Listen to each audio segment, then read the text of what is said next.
Dan mereka berkata, pada saat Habib Rizik memberikan briefing di Madinah, ya, kata dia gunakan HP adalah sebagai senjata, ya. Dan dia instruksikan buatlah fitnah-fitnah yang keji kepada siapapun yang tidak sejalan dengan mereka. Ya, kemudian kalau ada kebaikan dari mereka, ya, dari kaum fundamentalis, jangan diberitakan. Tapi kalau ada keburukan dari mereka, Assalamualaikum warahmatullahi wabarakatuh.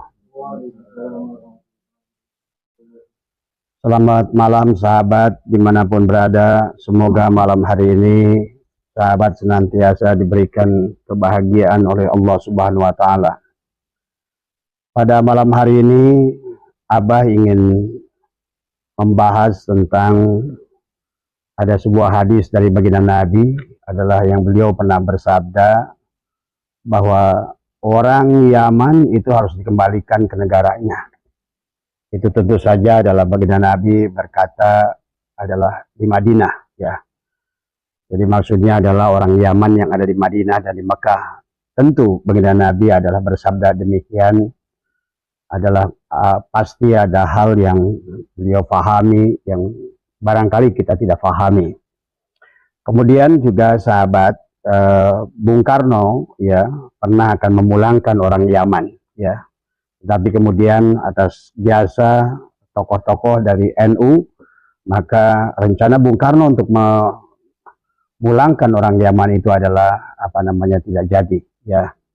Pada malam hari ini juga Abah akan menyampaikan bahwa apa yang dikatakan oleh pengarsa Gus Dur, ya, bahwa Gus Dur adalah seorang tokoh PBNU dan pernah menjadi ketua umum PBNU, ya, luar biasa di dalam perjuangannya, adalah pernah menyampaikan bahwa tidak ada jalan lain bagi bangsa Indonesia adalah kalau ingin aman, kata beliau, adalah tangkaplah Habib Rizik dari semua, ya. Nah, beberapa hari ini barangkali juga sekarang masih banyak video yang beredar, ya, baik di YouTube maupun di Instagram, adalah tentang sebuah rencana yang sangat licik dari Habib Rizik, ya, yang mana pada saat itu adalah pertemuannya ada di Madinah, ya. Kalau kita lihat yang hadir saat itu adalah kelihatannya adalah sedang membahas tentang khilafah, ya. Karena kita dengar ada nama Bahtiar Nasir disebutkan, di situ ada Khotot disebutkan, ya, yang mana beliau berkata, ya, berbicara tentang ada 4 golongan manusia, adalah golongan fundamentalis, ya, kemudian ada golongan modernis, ya, ada liberalis, ada tradisionalis, yang mana Habib Rizik memberikan memberikan instruksi, ya, di dalam pertemuan. Videonya banyak beredar dan sekarang pun masih beredar, ya, bahwa mereka ingin menguasai golongan fundamentalis dan tradisional, ya, dan mereka itu pernah lakukan dalam pertemuan 212, ya, sahabat.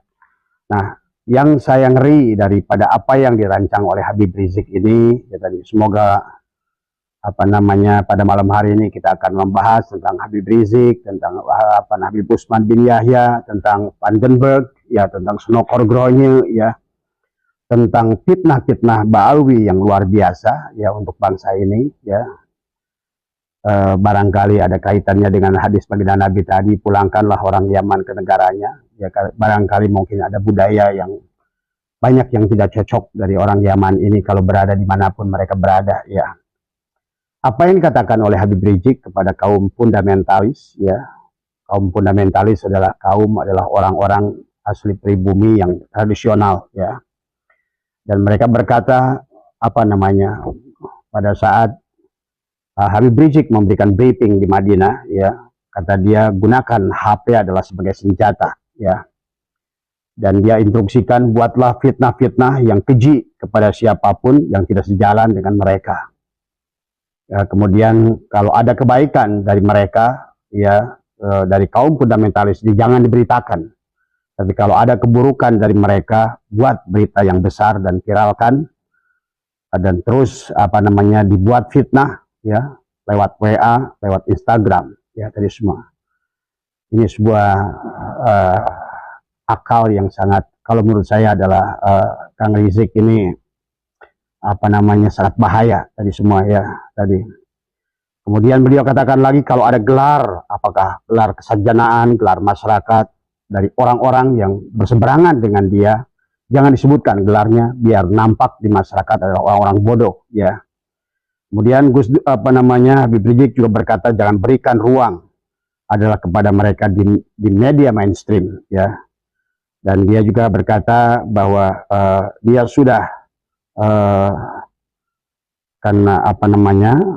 dia juga berkata bahwa dalam video yang lain dia mendukung ISIS ya saat itu dan ingin mendirikan khilafah. Itulah kenapa barangkali dengan UAS jalan ya, karena UAS juga adalah pernah mendeklar bahwa satu-satunya jalan untuk keselamatan negara ini adalah khilafah. Inilah orang-orang yang tidak punya nasionalisme, yang tidak mengerti sejarah Nusantara ya. Bahwa bagaimana mau berdiri khilafah di negara ini, yang mana negara ini merdeka adalah hasil perjuangan bangsa Indonesia. Dari Sabang sampai Merauke adalah dari pahlawan-pahlawan Indonesia, dari berbagai suku, dari bahasa, kemudian juga dari berbagai agama. Itulah kenapa saya pernah live bahwa sesungguhnya kehebatan bangsa Indonesia adalah kita punya moto Bhinneka Tunggal Ika ya. Dan inilah salah satu kesaktian kita yang membuat negara kita tetap berdiri, sementara negara Jazirah Arab kemudian tercabik-cabik adalah menjadi beberapa negara-negara kecil. Kemudian juga Eropa tercabik-cabik menjadi negara-negara kecil, kemudian juga Soviet terpecah menjadi negara-negara kecil, kemudian akhirnya juga Amerika menjadi negara serikat. Tapi Indonesia malah sebaliknya adalah menjadi satu kekuatan dari Sabang sampai Merauke, adalah dengan 350 suku ya, bayangkan bahasa ya. Di negara lain hanya di Afghanistan contohnya adalah mereka hanya memiliki 3 suku pun sudah perang saudara. Di Yaman sampai hari ini hanya beberapa suku adalah perang saudara. Inilah dahsyatnya Indonesia yang saya bilang tadi ya. Kemudian juga jauhkan, kata Habib Rizik, adalah tokoh-tokoh fundamentalis itu adalah dari masyarakat ya. Kalau bisa dirangkul ya kalau bisa rangkul, kalau tidak pukul, kata dia tadi semua ya. Kemudian pilihlah tokoh-tokoh itu, kemudian kata dia kalau bisa dipeluk-peluk ya, kalau enggak ada kembali dipukul, kata dia tadi semua ya. Nah, sementara Habib Rizik melihat kaum modernis adalah sedikit lebih aman, karena dia bilang kalau orang modern itu mau kayak apapun, orang mau bikin khilafah, kalaupun kayak apapun mereka dengan FPI-nya mau ngacak-ngacak, orang modern ya tidak terlalu peduli di semua. Maka oleh karena itulah untuk si Habib Rizik adalah bagaimana dengan FPI-nya, dengan HTI saat itu adalah didukung oleh ulama-ulama yang pro khilafah ya, kayak UAS ya. Yang mereka ada mungkin termasuk siapalah ya, yang inilah saya khawatir kalau orang-orang kuliah di luar negeri ini tidak paham dengan Nusantara ya sahabat ya. Nah ini yang harus dipahami. Kemudian yang terjadi adalah mereka membentuk cyber muslim ya, sampai ada 2 juta yang tokohnya waktu itu ditangkap adalah Habib yang bergerak Al-Habsyi ya, yang bermarkas di Tebet. Itulah kelompok-kelompok yang menggunakan HP membuat fitnah-fitnah tadi sesuai dengan instruksi adalah Habib Rizik dari semua ya. Nah inilah maka juga sahabat, termasuk kasus Kerawang kemarin, 1 hari sebelum kasus penyerangan di Kerawang, Habib Rizik adalah berpidato ya, yang mana di dalam pidatonya itu selalu ya, sebagaimana dulu Habib Utsman bin Yahya menuduh Al-Irsyad ya, adalah selalu kalau menuduh itu adalah Khawarij, adalah PKI, adalah Wahabi ya. Jadi modenya hampir sama, metodologinya adalah selalu hampir sama ya. Maka saya mengajak kepada semuanya, juga termasuk kepada kaum Ba'awi juga, coba pelajari sejarah juga supaya kalian tahu siapa diri kalian itu ya. Maka saya juga mengajak kepada bangsa ini, pada siapapun kita dimanapun, marilah kita bangkitkan. Dan mereka selalu berkata tentang apapun kepada siapapun, termasuk Habib Rizik kemarin, hati-hati ada PKI tadi semua. hati-hati ada PKI. Jadi selalu maka dia berkata, asah badik, asah golok, asah parang, dan siapkan senjata kalian di rumah dan tunggulah perintah untuk jihad. Ini adalah sebetulnya kalau ini sudah ancaman, ya. Seharusnya kepada Kapolri, kepada pemerintah, jangan biarkan. Dan inilah juga yang pernah dikatakan oleh Gus Dur, maka tidak ada jalan lain, tangkap orang ini satu ini. Karena inilah biang daripada segala biang kerok, kerusakan, kerusuhan di Indonesia tadi semua, ya. Dan yang selalu dikatakan adalah menuduh PKI. Padahal kita sudah lihat dalam sejarah kelam bangsa Indonesia, PKI yang pernah terjadi tahun 1963-66 adalah semua yang jadi PKI itu Ba'alwi, ya, tadi semua. Habib Sukardi di Jawa Timur adalah Habib Muso di Jawa Tengah, Habib Aidit di Jawa Barat, kemudian Habib Barokbah di Kalimantan. Jadi sesungguhnya yang berteriak PKI itu adalah kebanyakan PKI tadi semua. Menuduh tokoh-tokoh NU adalah sebagai PKI. Siapapun yang melawan dia, karena memang strategi Habib Utsman bin Yahya sama. Jadi kelihatannya memang Ba'alwi ini sudah punya metodologi, ya, sudah punya strategi, yang sudah punya rancangan, yang mana rancangan itu sebetulnya sudah ada dibicarakan dengan Sonokrogonyo dan Vandenberg. Ini yang harus dipahami, ya sahabatnya. Kemudian mari kita sedikit, ya sahabat, jadi kita harus mulai belajar sejarah sekarang, ya. Kalau kemarin saya bicara sedikit tentang nasab, hari ini saya akan bicara tentang sejarah, ya. Karena sejarah ini adalah kebanggaan bangsa, karena dua hal yang saya bilang tadi yang dirampok oleh Ba'alwi ini adalah, yang pertama adalah mereka adalah menjajah, adalah secara menganggap mereka adalah bangsa kelas 1, kemudian menjajah secara agama, tadi semua membuat doktrin-doktrin palsu. Tapi yang paling menyedihkan tadi semua saya mengajak, ayo bangsa Indonesia sadarlah, bangkitlah. Kita merdekakan diri kita dari siapapun, dari penjajahan bangsa manapun, ya. Barangkali inilah kenapa baginda Nabi pernah menyampaikan, kembalikan orang Yaman itu ke negaranya, ya. Nah ini baginda Nabi, kita paham beliau ini adalah seorang Rasul, tentu berkata sesuatu itu punya dasar tadi semua, ya. Mari kita lihat siapa Ba'alwi ini adalah. Jadi mereka adalah merupakan kelompok orang, ya, adalah imigran, adalah dari Yaman, ya, yang dibiayai adalah hidup eksklusif ada di Indonesia, dibiayai oleh Belanda, ya, ditempatkan di tempat-tempat yang waktu itu adalah subur, ditempatkan di tempat-tempat yang strategis. Kemudian tugas mereka adalah mendekati para kiai. Jadi jangan aneh kalau hari ini para kiai, ya, ompong giginya, kayak Surya Rois PBNU juga sudah mulai ompong tadi semua, ya. Karena tadi adalah memang bayangkan Habib Utsman bin Yahya ini mampu menundukkan Sonokrogonyo, Vandenberg tadi semua. Ini memang mereka adalah licik luar biasa. Nah, ini harus dipahami oleh kita bangsa Indonesia. Karena kalau kalian tidak paham sejarah, maka kalian tidak akan mencintai negara ini. Kalau kalian tidak paham sejarah, maka kalian juga tidak akan mencintai pahlawan kalian. Kalau kita tidak mencintai pahlawan kita akan tidak mengerti bagaimana kita mempertahankan kemerdekaan ini. Karena pikirkan adalah untuk anak cucu kita ke depan. Tadi semua, ya. Kemudian yang harus dipahami adalah kita dengan tokoh yang luar biasa tentang Utsman bin Yahya ini, ya. Yang dianggap adalah yang sangat begitu banyak berperan, dan dia menjadi Mufti Batavia, ya. Nanti kita akan ceritakan.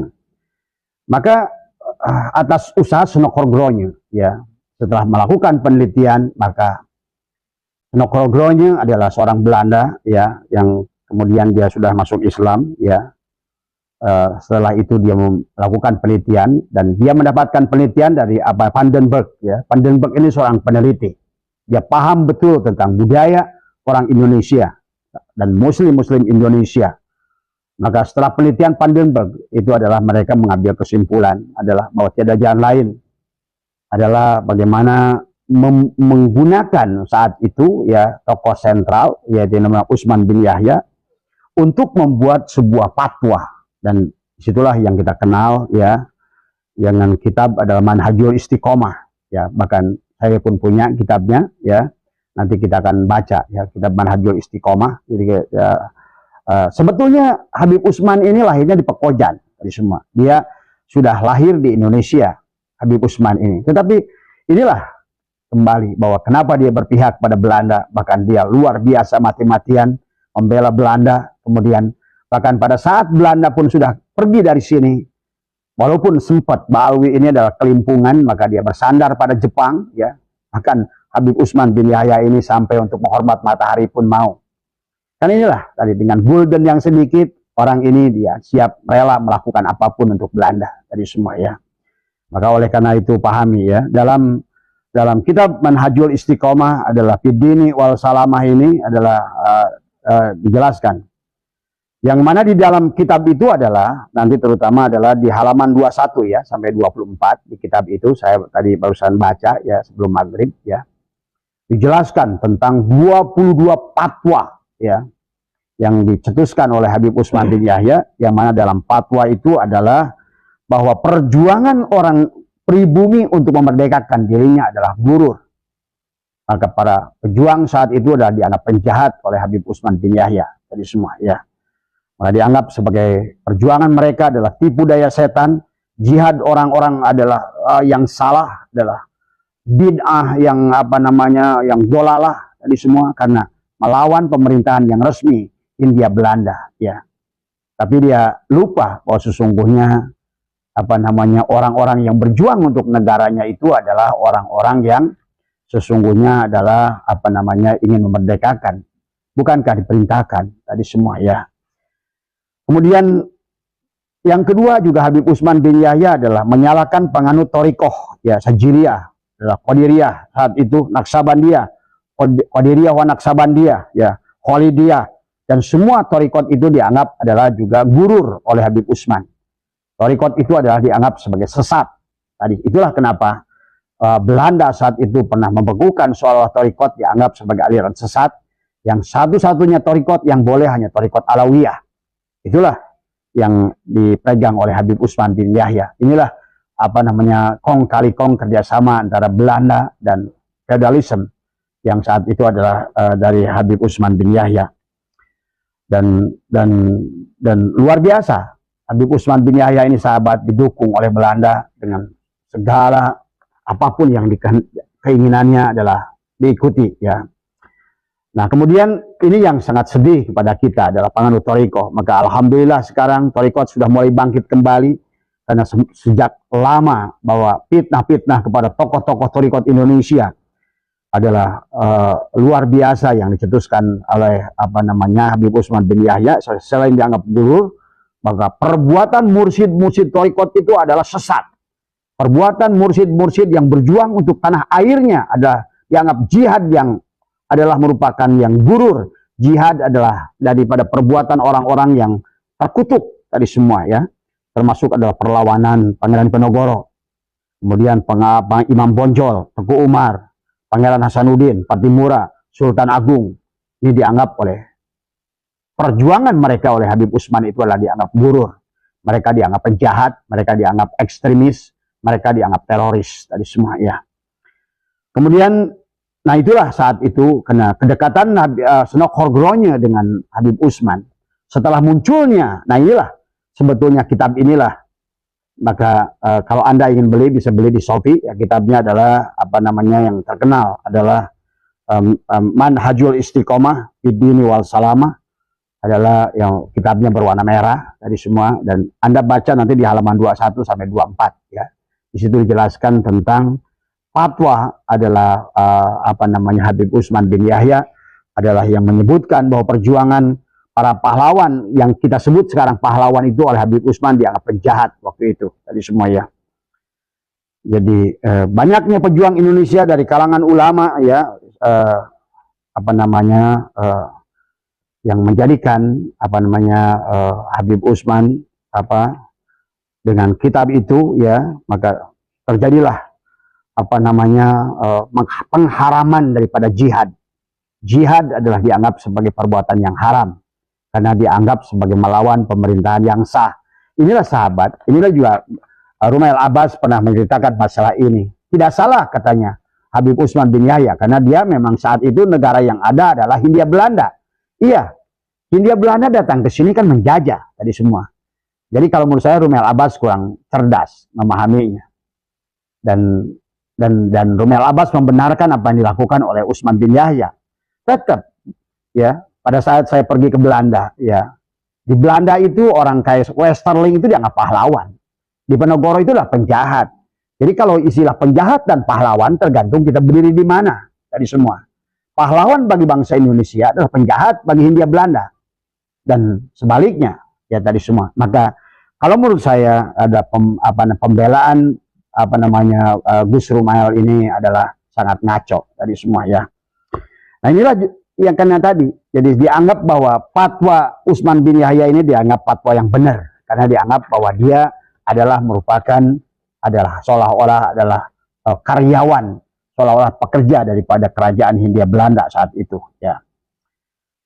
Dan di kitab itu juga diceritakan tentang rukun jihad tadi semua. Jadi kalau menurut Habib Utsman bahwa rukun jihad yang dijelaskan di situ bahwa kenapa Habib Utsman menganggap bahwa perjuangan daripada Pangeran Diponegoro, Imam Bonjol, Hasanuddin, Sultan Agung adalah sebagai dianggap burur, maka mereka dianggap ekstremis, adalah penjahat, karena kata dia tidak masuk di dalam rukun jihad tadi semua ya.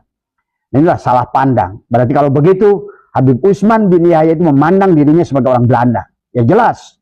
Kalau Habib Utsman memandang dirinya sebagai adalah antek Belanda, maka tentu adalah Pangeran Diponegoro adalah penjahat tadi semua. Tapi maaf, kami saat ini, kalaupun saya ada saat itu bersama dengan Diponegoro, justru Habib Utsman bin Yahya lah penjahat tadi semua. Jadi penjahat dan pahlawan tergantung kita berada di pihak mana. Kalau Habib Utsman menganggap Pangeran Diponegoro adalah penjahat, berarti kami dari bangsa Indonesia akan memandang Habib Utsman lah yang penjahat tadi semua ya. Nah akibat tadi ya sahabat ya, nah itulah Snokhorgronyo menggunakan fatwa Habib Utsman ini ada dua kejadian luar biasa. Di antaranya adalah geger Cilegon ya, 1888. Ribuan petani yang mati, ratusan ulama dibunuh, dikejar-kejar kayak tikus got mereka itu semua. Itu adalah dilakukan oleh Belanda atas instruksi Snokhorgronyo karena dari fatwa dari kitab Manhajul Istiqomah ini dari Habib Utsman bin Yahya. Jadi seolah-olah kitab Manhajul Istiqomah ini adalah merupakan fatwa untuk menghabisi ulama saat itu ya. Kemudian juga terjadi adalah di Bekasi, di Tambun. Adalah tahun 1869 dengan geger Tambun ya, juga kasus yang sama, terjadi pembunuhan para ulama dari semua. Itu juga terjadi karena instruksi dari fatwa yang ditulis dalam kitab Manhajul Istiqomahnya adalah Habib Utsman bin Yahya. Maka supaya tidak fitnah sahabat ya, beli kitabnya. Jadi semua nanti buka halaman 21 sampai 24, dijelaskan begitu rinci di situ bagaimana jahatnya Habib Utsman bin Yahya dari semua ya. Dan ternyata kalau saya lihat dari apa yang saya bacakan tadi tentang video Habib Rizik, strateginya memiliki kesamaan. Mereka itu selalu memfitnah dengan memfitnah Khawarij, memfitnah PKI kepada siapapun. Nah, inilah yang harus dipahami oleh kita. Jadi para pahlawan yang berjuang dari Sabang sampai Merauke dianggap penjahat adalah mencoreng Islam, kata Habib Utsman bin Yahya saat itu tadi semua ya. Tegas sekali beliau ini tadi semua ya. Bayangkan, adalah pahlawan-pahlawan yang agung, ulama-ulama, mursyid thariqah, karena Pangeran Diponegoro adalah mursyid dari thariqat Qadiriyah. Imam Bonjol adalah mursyid dari thariqat Sajiliyah, tetapi thariqatnya pun adalah oleh Habib Utsman bin Yahya dianggap burur, adalah thariqat yang sesat. Karena thariqat yang benar kata Habib Utsman adalah hanya satu, ia adalah thariqat Alawiyah.